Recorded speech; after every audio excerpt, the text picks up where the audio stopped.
एक बाइट में लोग के पता तो चली गई तोहरा चीज के न कौनो जवाब बाटे हिसाब बाटे चलो तोरा खातिर दू चार पैसा घट के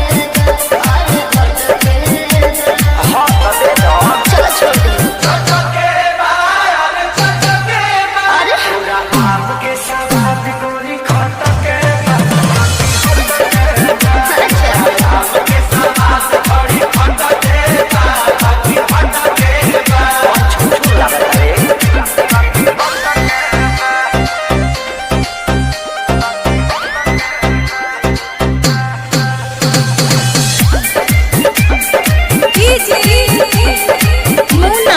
बगही बाजार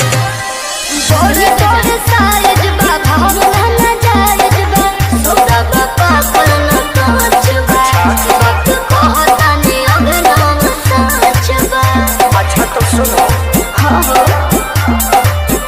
तोहरा नगरा के तगड़ा सवाद बाटे जिंदाबाद बाटे सारे रब हरी तेरी दुश्मन तकदा हर मन तकदा हाथ पहुंच जाए रे सही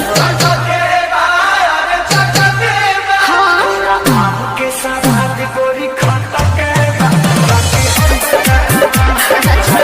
के सवाद बड़ी खट के बाकी बगही बाजार